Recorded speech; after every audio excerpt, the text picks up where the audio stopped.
Doymuş doymamış buxardan, doymamış buxardan başlayaq.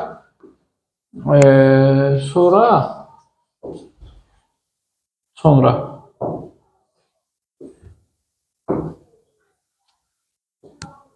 doymuş doymamış buxardan başlayaq.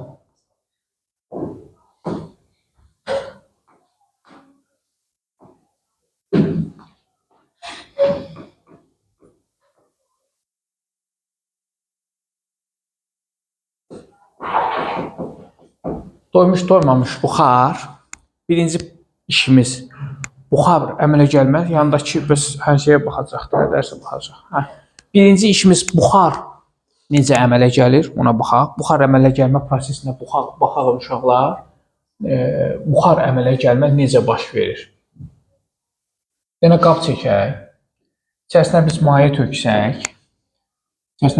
töksək və altını yandırsam, maye molekulları bilirik ki, orta temperatur artdığı üçün maye molekullarının hərəkət sürəti artır, orta kvadratı sürəti artır və maye molekullarının temperatur nəticəsində, zərbələr nəticəsində başlayırlar maye molekulları bir-bir qopmağa. Aydındır, mayədən uzaqlaşmağa, çox hərəkətlidirlər. Havanın molekullarına yavaş-yavaş qarışmağa başlayırlar uşaqlar. Buna deyə bilər ki, hava molekulları sanki özünə cəzb edir də maye molekullarını. Biz bunu havada başlayırıq bu şəkildə buxar formasında görməyə. O maye molekullarıdır. Başlayır mayəni nə etməyə? Tərk etməyə. Temperatur artdığı zaman buxarlama başlayır. Ümumiyyətlə, buxarlanmanın temperaturu olmaz. Yaddan çıxartmayın. Biz belə yadda saxlamışıq ki, 100 dərəcədə su qaynayır və ya buxarlanır ki, buxarlanmanın bir temperaturu yoxdur.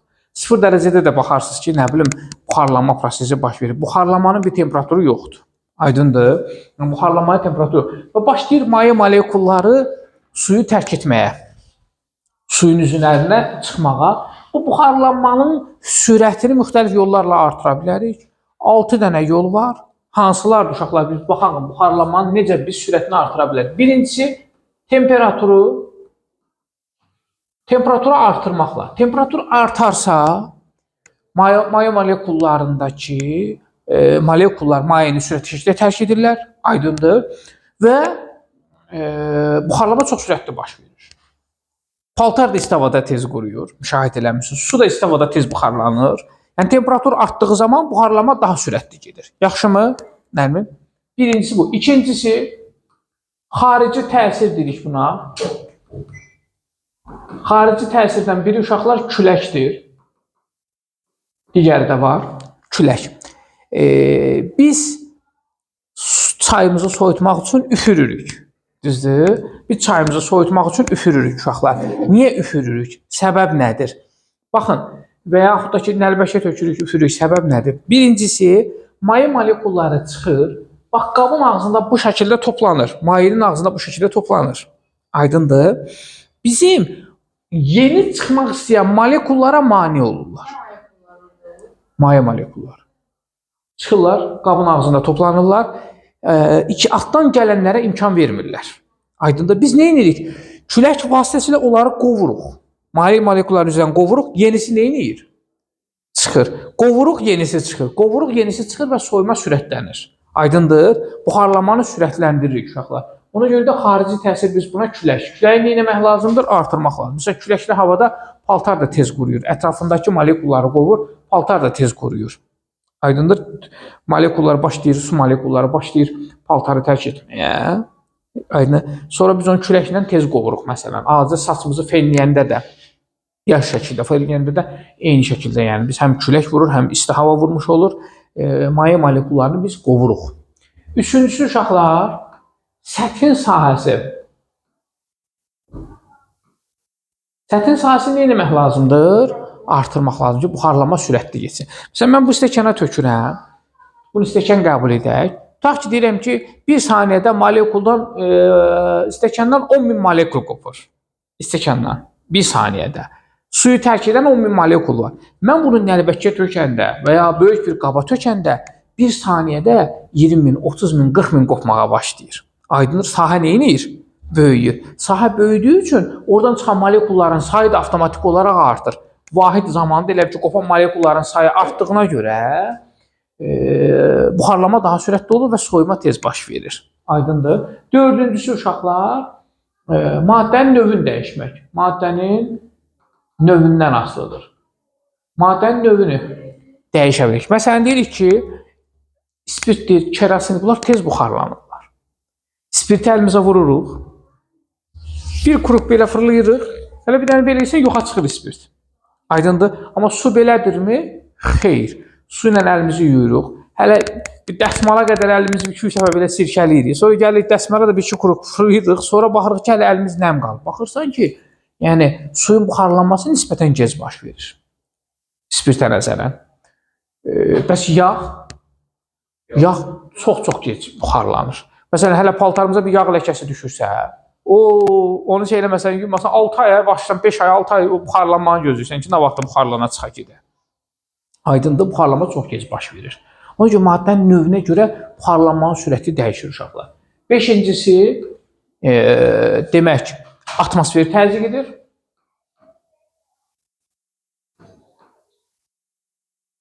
Atmosfer təzyiqini nə etmək lazımdır uşaqlar? Azaltmaq lazımdır.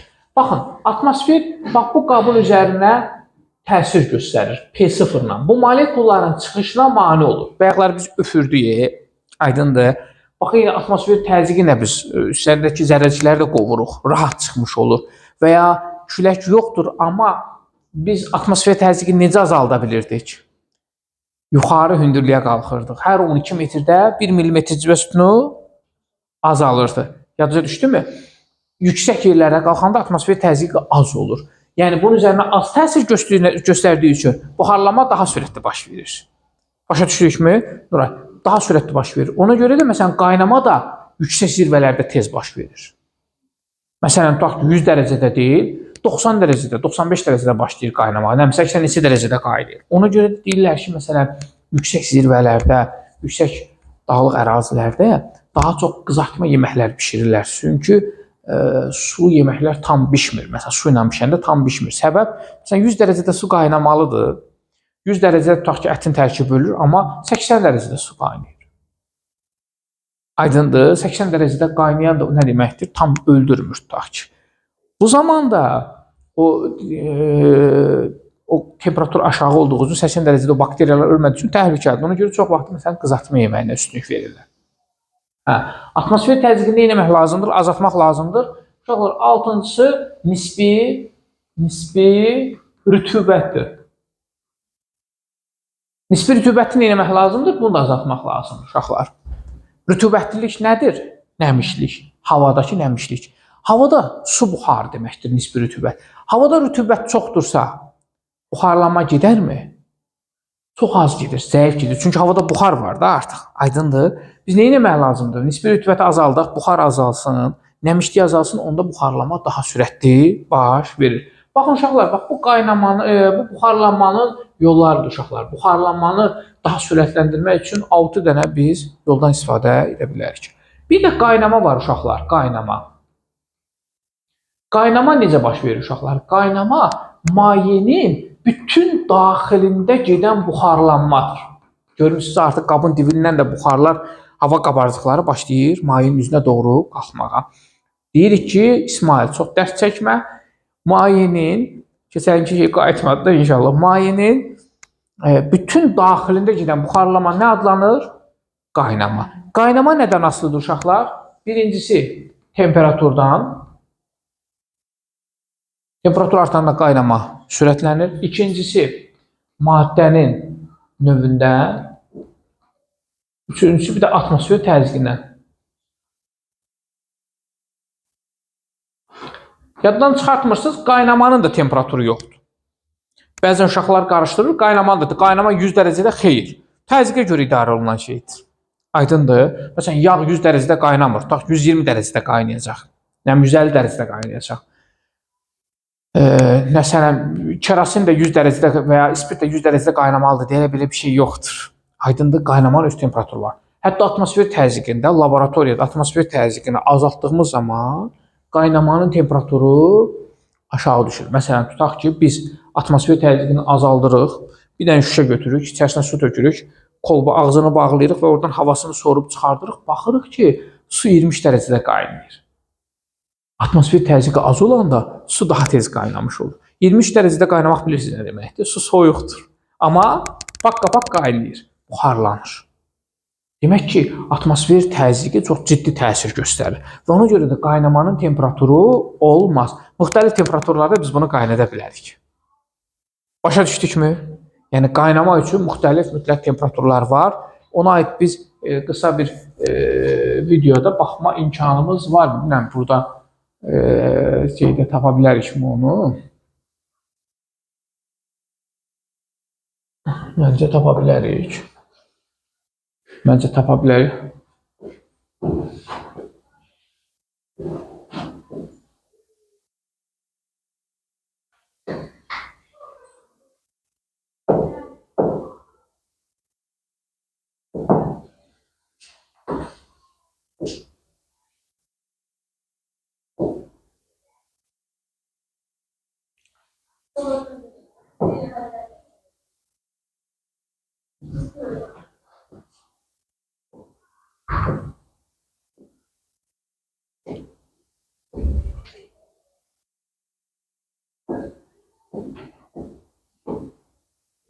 Yəni, atmosfer təzyiqində qaynama. İngiliscə qaynama nə idi uşaqlar? Hə?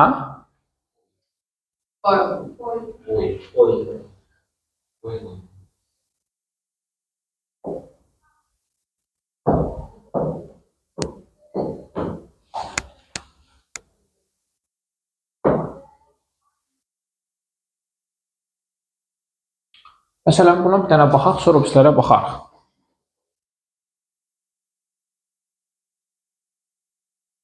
Fikir verin, kolba götürdük. Kolbanın içində havasını soğurur. İçərisində bu balaca şüşənin içində su var. İndi fikir verək. Havasını soğurur, soğurur. Başlayır su orada nə etməyə? Qaynamağa. Aydındır, başlayır pak-pak qaynamağa. Başlayaq başqa bir dənəsinə də baxaq. Bir dənə maraqlı video var idi. Amma suyun temperaturu 100 deyil. Yox. Suyun temperaturu. Hə, yox, bu soyuq sudur da, yəni. Deyəm bir dənə buna görə. Burada bir dənə görək necədir. Burada temperaturlarını bizə verməyib. Soyuq, isti su, soyuq, orta su və soyuq su. Fikir verək. Birinci təzyiqi azaldırlar. Birinci mən bu izah edeyim sizə. Burada sistem qoşulub, vakuumda, havasını soğururlar. Bax, bu içərisinin havasını soğururlar. Təzyiq, bura manometr qoşulub. Soğururlar, təzyiqimiz azalır içəridə. Birinci isti su sürətli qaynayır. Sonra orta temperaturlu su.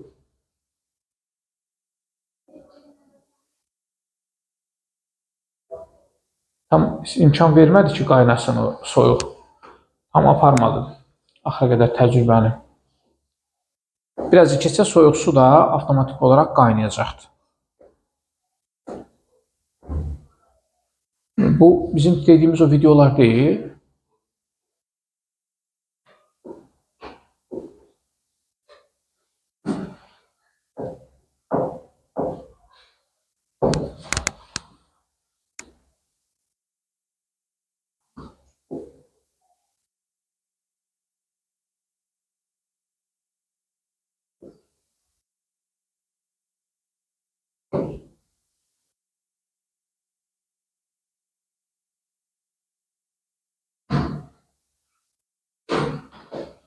Neçə dərəcə göstərir? 25 dərəcədir suyun temperaturu. Suyun temperaturu 25 dərəcə göstərir və təzyiqi azaldır.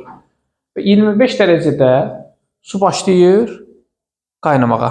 Görürük, suyun temperaturunu da bizə göstərir burada. Neçə dərəcədir? 25 dərəcədir və su qaynamağa başlayır. Bu elmli olan. Əlbəttə ki, bayaq görmədən şprislə bunu eləyir. Bax, buzdur. Görək, burada da təcrübədirmi? Vəssalam, buzdur. Bir möhkəm kolba qoyur ağzına, soğuracaqlar. Və içərisinin havasını soğurub çıxaracaqlar.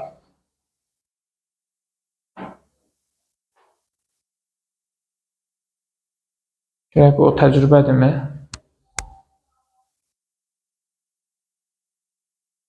Bəli, içərisinin havasını soğurduqca başlayacaq yavaş-yavaş qaynamağa.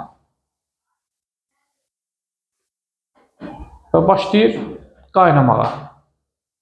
Fikir verin, yəni soyuq sudur da, amma qaynamanın bir temperaturu yoxdur. Biz nə edirik? Bizim məqsədimiz sizə bu hissəni izah edeyim ki, bu kolbanın içərisində havanı sorub çıxarırlar. Hava olmur, atmosferin təzyiqi olmayanda qaynama daha sürətli baş verir. Təsəvvür edə bildiniz uşaqlar? Yəni bu proses bax daha sürətli, daha rahat məhz baş verir. Lap yaxşı. Bu aydın oldu yəqin ki. Bu aydın oldu. Yəni qaynamanın bir temperaturu olmaz. Bunu yaddan çıxartın. İndi gəlirik uşaqlar, doyan doymayan buxarda, doyan doymayan buxar nəyə deyirlər? Onlar haqqında bir qısa təcrübəyə baxaq, ondan sonra keçək. Uşaqlar bir qab götürək.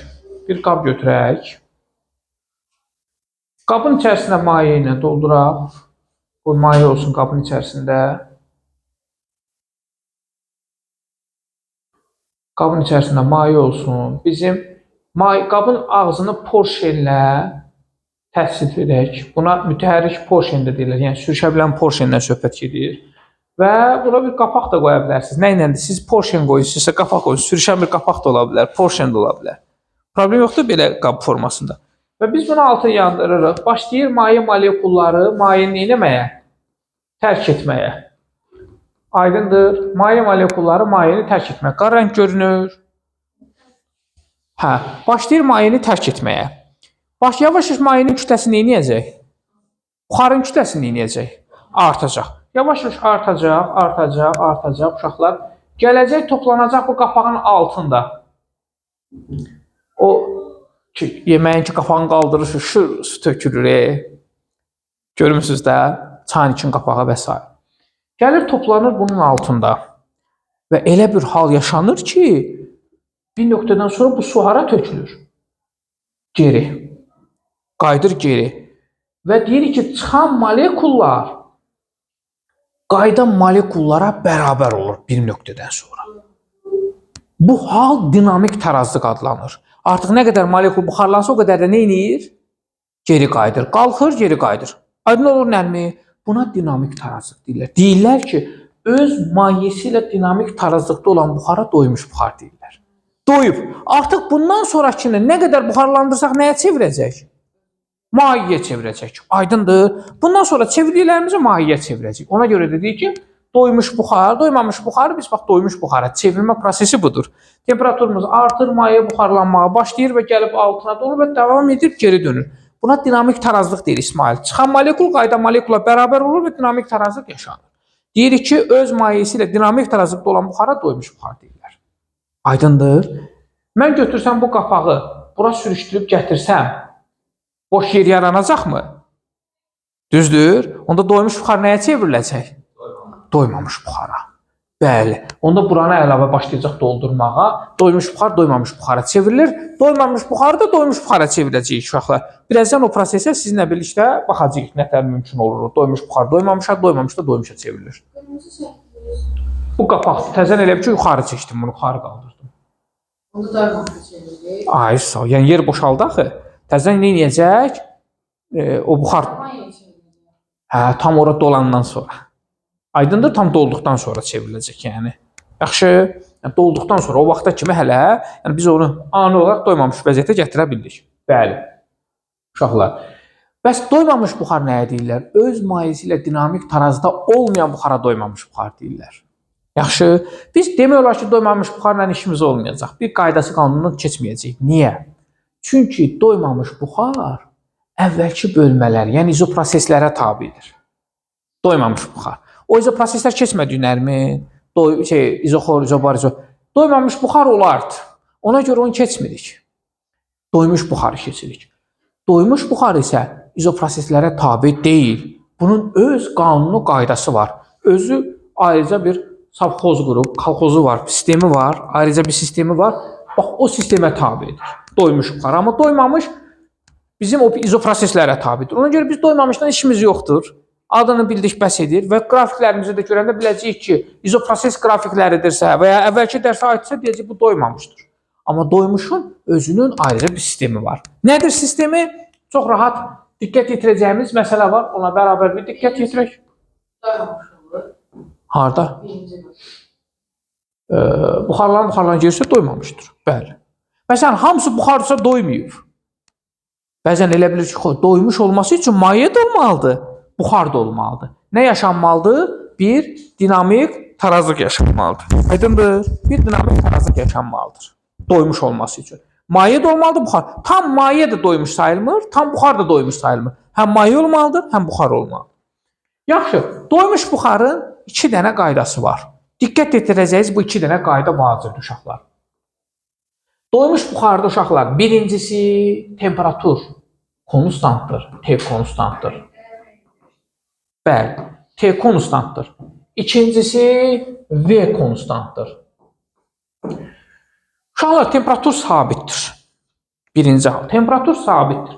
Mən həcmi artırdım. Buxar daha da artacaqmı? Maye neyəcək? Azalacaq. Onda görə deyirik ki, bizim həcmimiz buxarın kütləsi ilə düz asılıdır. Mayenin kütləsi ilə necə asılı oldu? Hə? Mayenin kütləsi ilə necə asılı oldu?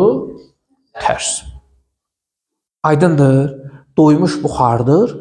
O izoproseslərə tabidir. Özünün qaydası var, qanunu var. Buna riayət etmək lazım. Həcm artdı. Bax, bu vəziyyətdən bu vəziyyətə getdim. Buxarın kütləsi neynədir? Mayenin kütləsi neynədir? Vəssalam. Aydındır. Ancaq N, P və ya Rho yaddan çıxartmırıq, həcmdən asılı deyirlər. Ay müəllim, Rho bərabərdir. Doymuş buxar ayrı bir şeydir. Yəni, bax, onu deyirəm, ayrıca qanunu qaydası var. Yaxşı, bax, bizim üçün N, P, Rho həcmdən asılı deyirlər. Yaxşımı? Bu prosesi yaddan çıxartmırıq. Buna biz deyirik ki, doymuş buxar üçün bax, bu prosesdə N, P, Rho V-dən asılı deyil, amma digərləri isə bu kütlə ilə düz, bu isə mayenin kütləsi ilə tərs asılıdır. Buxarın kütləsi ilə düz, mayenin kütləsi ilə tərs asılıdır. Bəs, həcm sabit olduqda necə olacaq uşaqlar? Yaddan çıxartmırıq. N, P, Rho, hətta buxarın kütləsi də temperaturla uşaqlar, baxın, kvadratik neynəyəcək? Asılı olacaqlar. Bu 2 dənə qaydası var bu yazığın. Doymuş buxarın 2 dənə qaydası var. Bu 2 qaydanı sən avtomatik həmişə yadda saxlamaq lazım. Yoxsa Nərmin, bu doymuş buxarda çətinlik çəkəcəyik. Bunu təsəvvür etməyimiz lazımdır. Həmişə.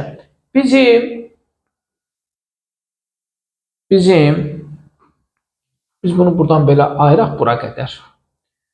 Buna aid bir qrafik çəkəcəm uşaqlar. P-nin V-dən asılı qrafik var. Bu çox əhəmiyyətli bir qrafikdir. Doymuş və doymamış buxarı bir qrafikə yerləşdirəcəyik. Siz də onu mənə deyin görüm, hansı hissəsi doyub, hansı hissəsi doymayıb.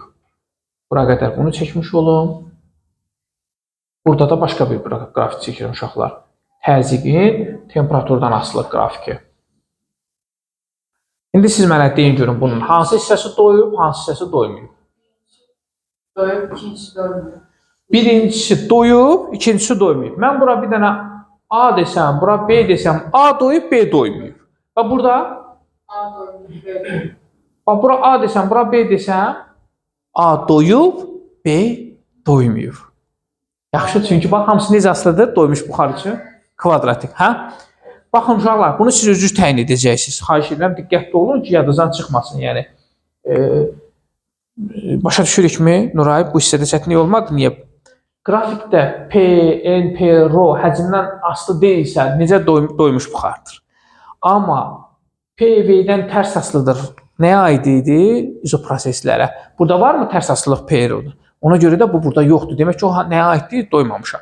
Ona görə bu hissəsinə yazıram ki, doymuş. Bura yazıram, doymamış. Burada değişiyor. Burada da, bax, bu hissəsinə yazıram ki, doymuş.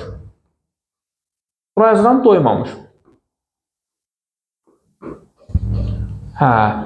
İndi sizin üçün bax, qoyacaq 1 nöqtəsi, 2 nöqtəsi, 3 nöqtəsi, nə bilim 4 nöqtəsi qoysa, və belə bir ox da qoysaq, belə bir ox da qoysaq.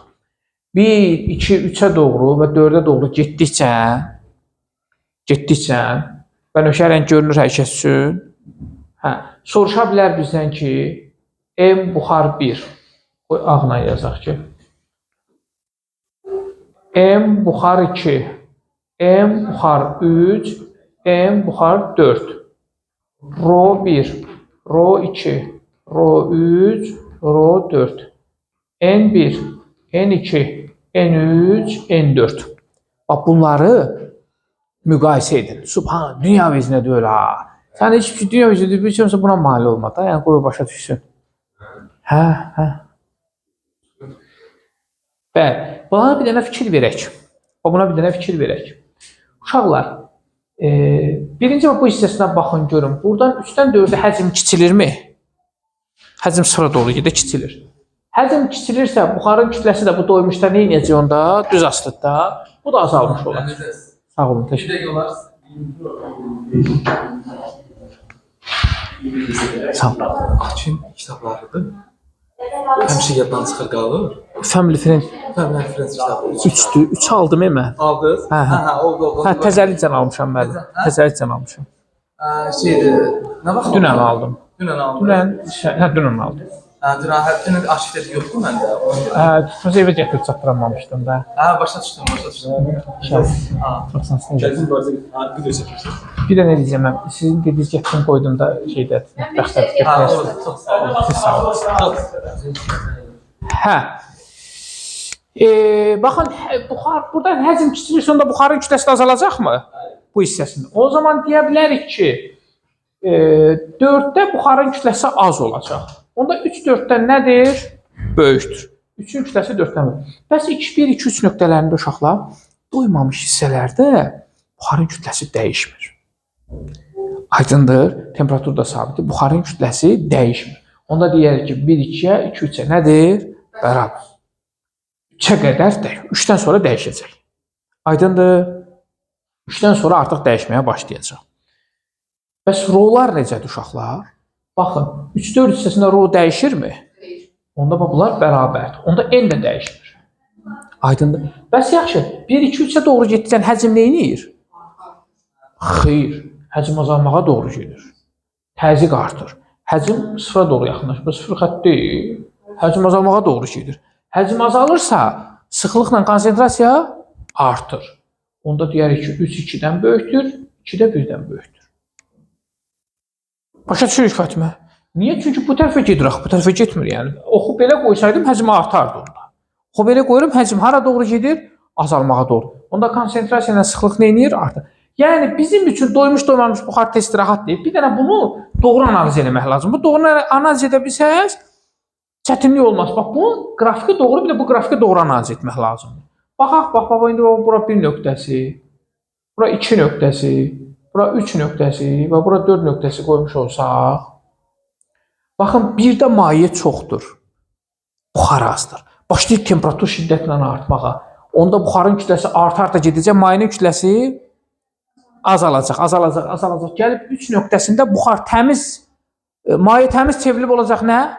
Buxar. Bir nöqtəsində maye çoxdur, buxar yoxdur. Get-gedə buxarın kütləsi nə edir? Artır. Temperatur artdıqca buxarın kütləsi arta gedir. Mayenin kütləsi nə edir?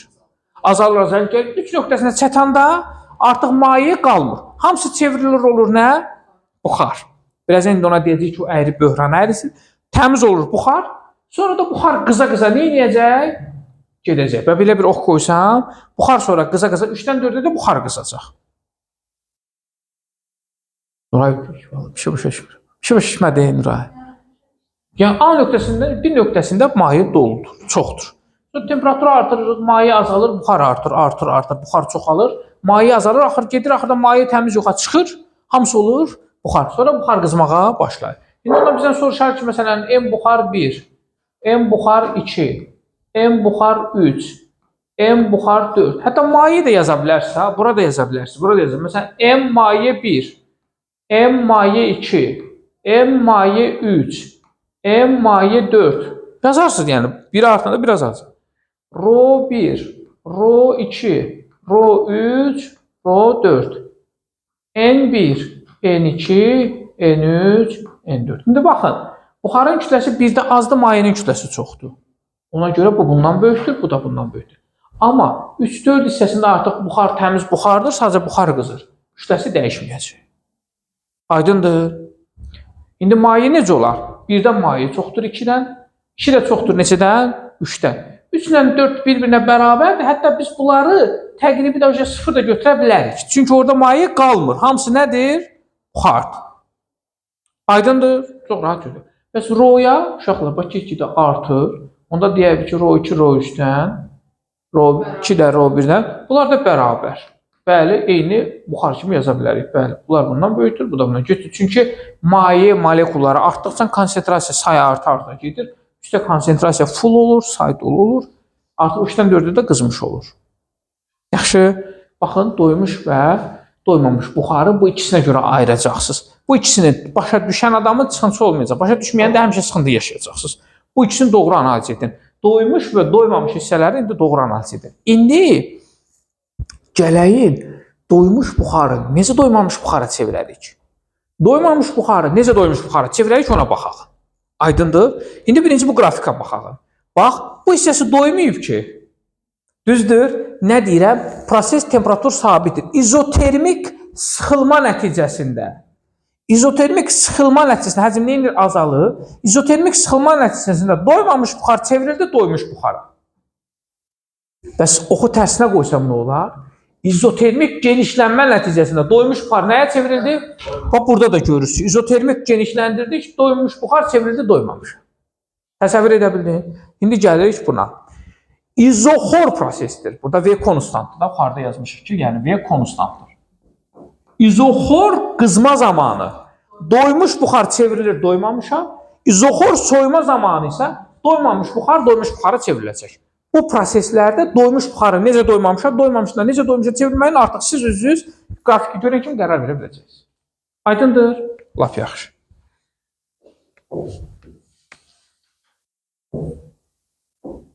Aha. Bəs yaxşı, böhran temperaturu nədir uşaqlar? Böhran temperaturu.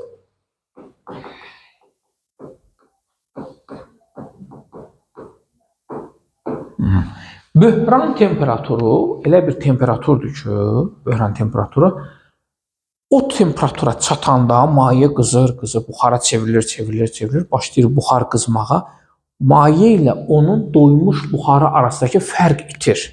Bilmirsən bu mayedir yoxsa buxardır. Fərqin itdiyi temperatura böhran temperaturu deyilir. O əyriyə də böhran əyrisi deyilir uşaqlar. O əyriyə də böhran əyrisi deyilir. Temperaturdan asılı bir nöqtə kimi gəlir. Bu nöqtə T böhran temperaturudur. Ondan sonra da belə bir əyri var. Bu qırıq-qırıq xətt böhran xətti deyirik buna. Yaxşı, böhran xəttinə qədər buxar qızarkən mayeyə çevirmək mümkündür. Böhran xəttini keçdikdən sonra o temperaturda daha buxarı mayeyə çevirə bilmirik. Ümumiyyətlə, müəllim, buxar mayeyə çevrilirmi? Əlbəttə ki, qazdır. Məsələn, maye qaz dediğimizdə sıxırıq maye qaz alınır da. Tutaq ki, bu zajqalkaların içindəki maye qazı görmürsünüz də. Onu partladandan sonra əlimizə, yəni ağzına açanda əlimizə maye töküləcək. Xeyr, hamısı çıxıb gedir. Niyə? Sıxlaşdırılmış qazı sıxırıq çevrilir maye. Hava da sıxılır, çevrilir olur maye. Aydındır? Ona görə də elə bir temperatur olur ki, artıq orada biz onu sıxmaqla mayeyə çevirə bilmirik. Həmən temperatura deyilir böhran temperaturu. Məsələn, tutaq ki, burada 1 nöqtəsi, burada 2 nöqtəsi, burada 3 nöqtəsi, burada 4 nöqtəsi versə və burada 5 nöqtəsi versə, 1, 2, 3, 4 buxarı sıxarsaq mayeyə çevriləcək, amma 5 nöqtəsi mayeyə çevirmək mümkün olmur. Yaxşımı? Yadınızdan çıxmasın. Lap yaxşı. Bir dənə nisbi rütubətimiz qaldı. Nisbi rütubətdə də deyirəm, salam, ümumi doymuş buxar yekunlaşır. Nisbi rütubət.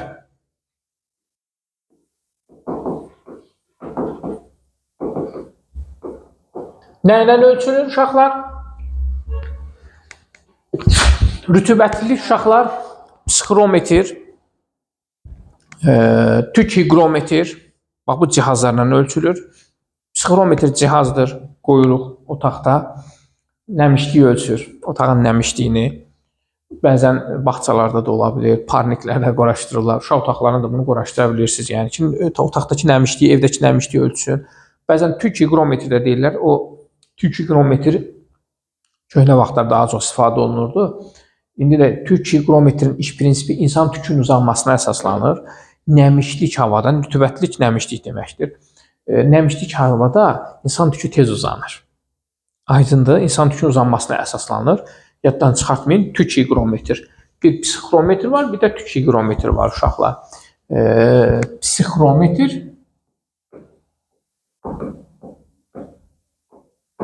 bir də tük higrometr. Tük higrometrin iş prinsipi nə idi uşaqlar? İnsan tükünün uzanmasına əsaslanır. Nisbi rütubət rütubətlilikdir. Rütubətlilik. Havadakı su buxarıdır. Havada su buxarı çoxdursa artıq ora rütubətli gedir. Müşahidə eləmişsiniz də. Rütubətlilik, məsələn, nisbi rütubət fi hərfi ilə işarə olunur.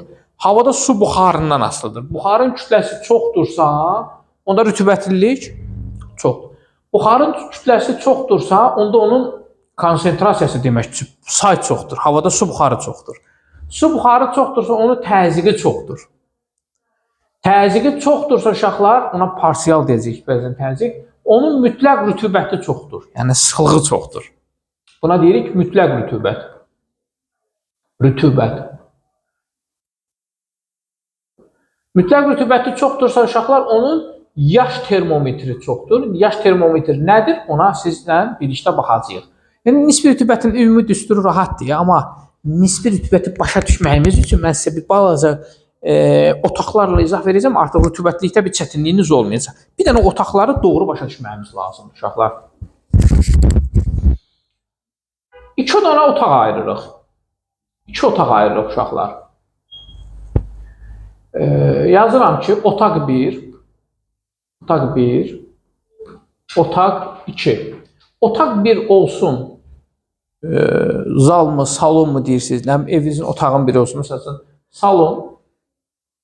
Otaq 2 olsun, mətbəx. Sizcə, ilk başdan sizə sual verilsə, hansı otaq daha nəmişlikdir? Mətbəx. Razıyıq. Niyə? Yemək pişir, çay qaynayır, dəqiqə başı orada gedir. Orada rütubətlilik çox olacaq, nəmişlik çox olacaq. Su buxarı ən azından orada çox olacaq. Nisbi rütubəti təyin etmək üçün 2 dənə termometrdən istifadə olunur. 2 termometr uşaqlar. Hər otağa 2 dənə termometr birləşdirək. Hər otağa 2 dənə termometr birləşdiririk uşaqlar. 2 dənə termometr hər otağa.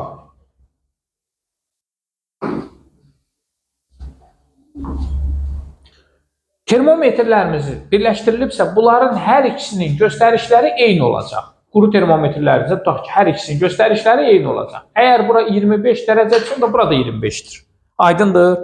Bir otaqda 2 dənə termometr var ki, ikisi eyni şey göstərər də. Tutaq ki, deyirəm də, əgər bura 25-dirsə, onda burada 25-dir. Uşaqlar, termometrlərdən birinin aşağı hissəsinə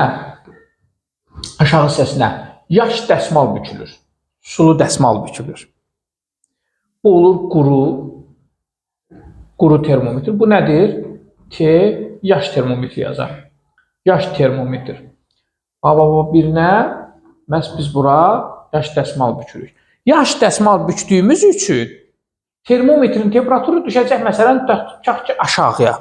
Aydındır. Məsələn, düşəcək olacaq, məsələn, bura 17 dərəcə, məsələn, tutaq ki, bura olacaq 20 dərəcə. Bax, nisbi rütubət yaş termometrlə təyin olunur. Hansında yaş termometr çoxdursa, orada nisbi rütubət çoxdur. Orada rütubətlilik çoxdur. Siz təqribən dediniz ki, mən mətbəxdə olsa rütubətlilik çox. Bax, fikir verərik, bizim tutaq ki, yaş termometrimiz mətbəxdə daha çox göstərdiyi üçün onu deyə bilərik ki, bizim yaş termometrimiz mətbəxdə daha böyük bir qiymət alır. Onda rütubətlilik orada daha böyükdür. Aydın, nisbi rütubət bunlar arasındakı fərqdir. Əgər fərq azdırsa, rütubətlilik çoxdur. Fərq çoxdursa, rütubətlilik azdır. O zaman çox rahatçılıqla deyə bilərik ki, hara rütubətli oldu bizə görə? Bax, onda deyə bilərik ki, bura fi 1 desək, kiçikdir fi 2-dən. M buxar 1 kiçikdir M buxar 2-dən. Rho 1 kiçikdir Rho 2-dən. Ondan sonra N1 kiçikdir N2-dən. P1 kiçikdir P2-dən. T yaş 1 kiçikdir T yaş 2-dən. Baxın, rütubətlilik hər zaman burada daha çoxdur. Yaxşı, yaddan çıxartmayın, mətbəxdə daha çoxdur. Bəs yaxşı. Bunlar arasındakı fərqdir deyirik. Bunlar arasındakı fərq daha da azalsa rütubətlilik arta gedir uşaqlar. Bu da gəlib 25-ə çatarsa, bu zaman Rütubət daha çox. daha çox olacaq və şeh düşməyə başlayacaq. Şeh bilirsiniz nədir? O otların üstü su olur. Gəl səhərə yaxın bir də görürük ki, uşaqlar havada sıxılma yaşanır. Uşaqlar. Burada yaş termometr, quru termometrə bərabərlik məsələsi kimi uşaqlar birdən-birə hava kəskin şəkildə soyuma yaşayır və səhərə yaxın temperatur birdən-birə düşür. Yay aylarında hava yaxşı istidir, amma səhərə yaxın birdən-birə görürük ki, dəhşət üşütmə olur. Dəhşət şəkildə temperatur dəyişməsi yaşadığı üçün uşaqlar havadakı olan su buxarı birbaşa maye şəklində şeh olaraq düşür. Bunu mətbəxdə də görürsünüz ki, pəncərələrinizdən çox buxar olanda pəncərədən su neynir artıq? Geri qayıtmağa başlayır. Görmüsünüz? Bax, o vəziyyət yaşanır uşaqlar. O zaman ona şeh düşür deyirik uşaqlar. Şeh düşməsi üçün T yaş nəyə bərabər olmalıdır? T quruya bərabər olmalıdır. Onda nisbi rütubətimiz neçə faiz olacaq? 100%.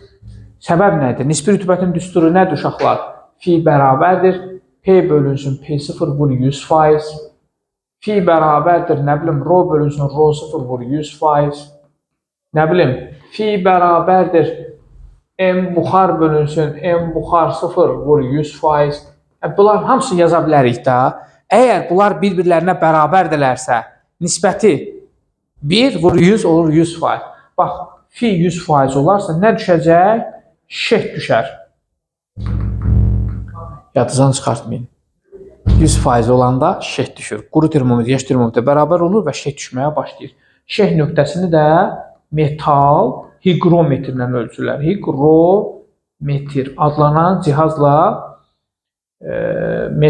Higrometr adlanan cihazla şeh nöqtəsini məhz təyin edirlər.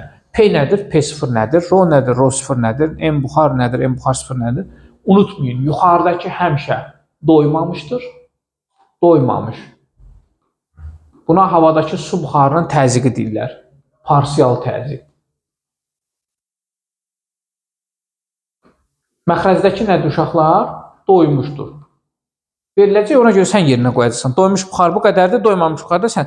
Həmişə birinci məxrəzdəki nədir? Doyub. Doymuş. Sürətdəki nədir? Doymamışdır. Bəli, biri doymuş, biri isə məhz doymamış şəkildə ayrılır. Nisbi rütubətimiz də bu qədər uşaqlar.